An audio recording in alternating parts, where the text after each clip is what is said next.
यहाँ जो एलपीपी की प्रॉब्लम दे रखी है, जेड मैक्सिमम करना है, ऑब्जेक्टिव फंक्शन आपका है Z equal to X plus Y और subject to it means constants की बात कर रहा है। तो दो कॉन्स्टेंट्स दे रखे हैं, एक तो x minus y greater no less and equal then minus one, दूसरा दे रखा है minus x plus y less and equal then zero, और ये जो थर्ड पार्ट है वो कौन सा, नॉन नेगेटिव कॉन्स्टेंट्स। ठीक है, अब यहाँ हमारे पास केवल दो ही दे रखे हैं, हम तो बड़े बड़े क्वेश्चन कर चुके हैं, तो इसके लिए अपन फिजिबल रीजन निकाल लेते हैं और पता करते हैं कि इसमें जेड का मैक्सिमम मान क्या होगा। यहाँ अगर आप ध्यान से देखो तो इसमें खास बात क्या है, सबसे पहले अपन फर्स्ट वाले को ले लेते हैं।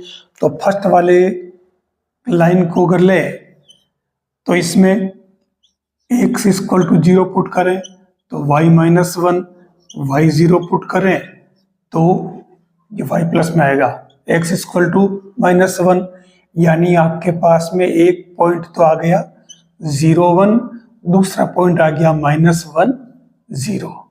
ठीक है ना, ये यहाँ पॉइंट आ चुकी है। अब सेकेंड वाले की बात करें तो सेकेंड में तो आप चाहो जितने पॉइंट ले सकते हो क्योंकि y इक्वल टू एक्स है, हमें कुछ करना ही है। अगर इसको अपन अब तो डायरेक्टली ट्रेस करने वाला मामला आ गया। ठीक है, अब ट्रेस करेंगे तो ध्यान से देखिए, मैं तो डायरेक्टली ट्रेस कर लेता हूं इसको, ये आपका एक्सिस समझना इसको, और अब ये x माइनस वाई यानी कि आपको x पर 0 चलना ही नहीं, y पर 1 चलना, ये 1 चल लिए।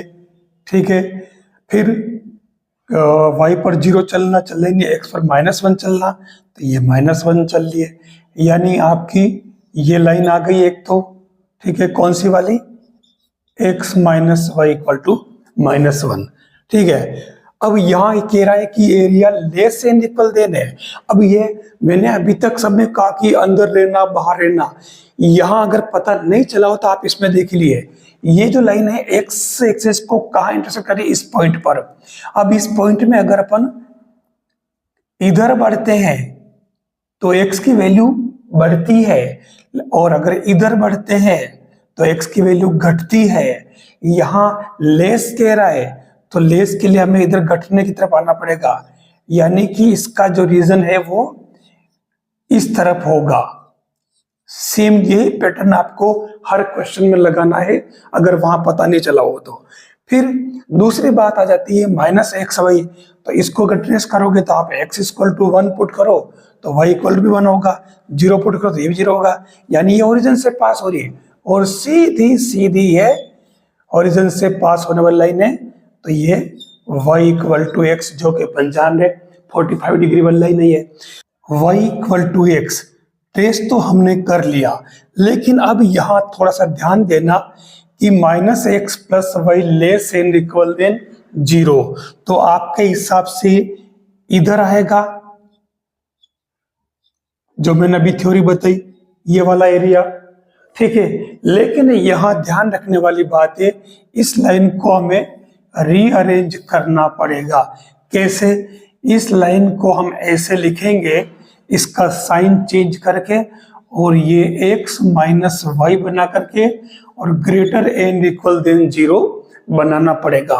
अब इस फॉर्म में लिखेंगे, इसका मतलब ये हुआ कि ये जो लाइन है ये अंदर वाला एरिया नहीं है, ये आपके ग्रेटर देन यानी कि इधर वाला पोर्शन होगा।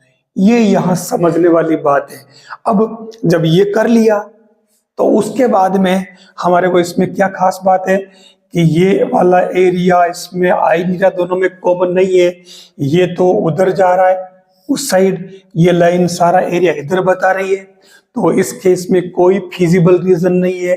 अब जब फिजिबल रीजन है ही नहीं तो आपके इसमें मैक्सिमम मिनिमम की बात ही खत्म हो गई, तो इसलिए फिजिबल रीजन नहीं होने से इसमें कोई मैक्सिमम वैल्यू जेड की नहीं होगी। ये हमारा क्वेश्चन कंप्लीट हुआ। एक बात कहना चाहूंगा, इस 12.1 मैंने पूरी की पूरी करा दी है इसमें। ठीक है, 12.1 जो कि 12वीं की मैथ्स की बुक में है। ठीक है, अब उसमें मैंने इतने सारे क्वेश्चन कराए, लेकिन लास्ट के दोनों क्वेश्चन इतनी यूनिकनेस के साथ दिए हैं कि हम इसे इजी वे में लेते हैं, और अगर एग्जाम में आता है तो कितने बार ये क्वेश्चन रॉन्ग हो जाता है।